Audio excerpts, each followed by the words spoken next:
بسم اللہ الرحمن الرحیم۔ صرف 5 منٹ کا مدرسہ قرآن و حدیث کی روشنی میں 124واں دن 4 جمادی الاولی۔ نمبر 1، اسلامی تاریخ۔ اذان کی ابتدا۔ حضرت ابن عمر رضی اللہ عنہما فرماتے ہیں کہ حضور صلی اللہ علیہ وسلم نے جماعت کی نماز کے لیے جمع کرنے کا مشورہ کیا تو صحابہ کرام نے مختلف رائے پیش کی۔ کسی نے یہود کی طرح بوق بجانے اور کسی نے عیسائیوں کی طرح ناقوس بجانے کا مشورہ دیا، لیکن آپ صلی اللہ علیہ وسلم نے پسند نہیں فرمایا بلکہ سوچنے کا موقع دیا۔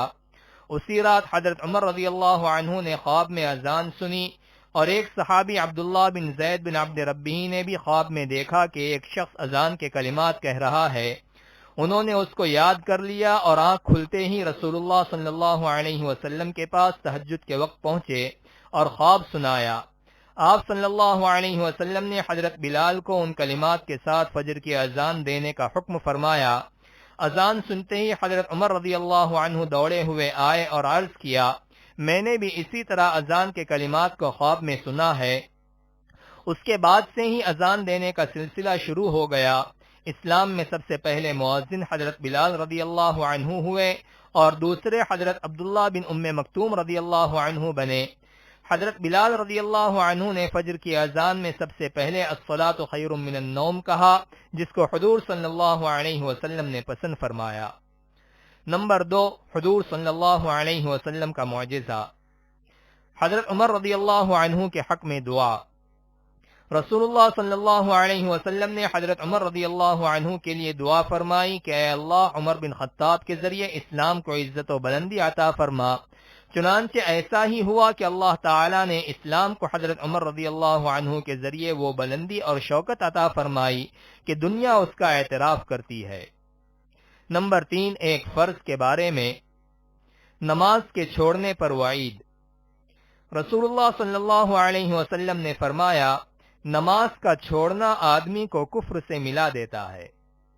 ایک دوسری حدیث میں آپ صلی اللہ علیہ وسلم نے فرمایا، ایمان اور کفر کے درمیان نماز چھوڑنے کا فرق ہے۔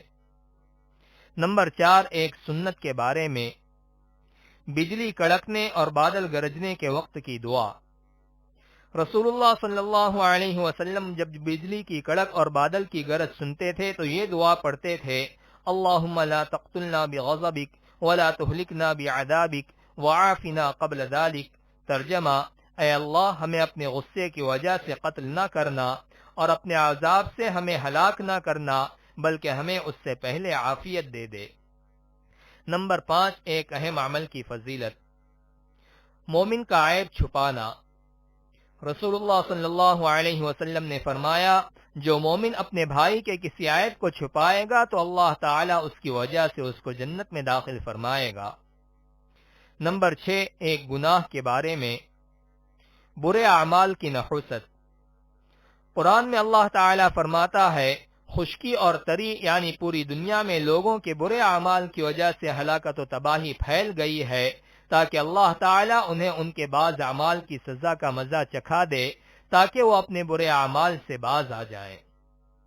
نمبر 7، دنیا کے بارے میں۔ دنیاوی زندگی دھوکہ ہے۔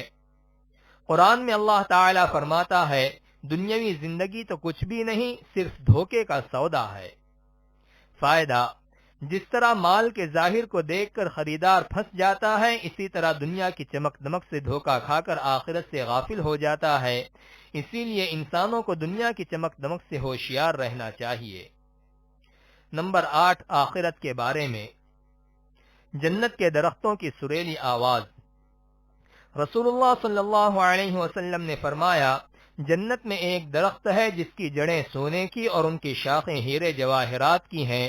اس درخت سے ایک ہوا چلتی ہے تو ایسی سریلی آواز نکلتی ہے جس سے اچھی آواز سننے والوں نے آج تک نہیں سنی۔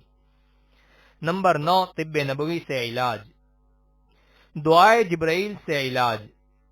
حضرت عائشہ رضی اللہ عنہا بیان کرتی ہیں کہ جب رسول اللہ صلی اللہ علیہ وسلم بیمار ہوئے تو جبرائیل علیہ السلام نے اس دعا کو پڑھ کر دم کیا، بسم اللہ یبریکا ومن کل داء یشفیکا ومن شر حاسد اذا حسد ومن شر کل ذی عین۔ نمبر 10 نبی صلی اللہ علیہ وسلم کی نصیحت۔ رسول اللہ صلی اللہ علیہ وسلم نے فرمایا، برکت کھانے کے بیچ میں اترتی ہے، تم کنارے سے کھایا کرو، کھانے کے بیچ سے مت کھایا کرو۔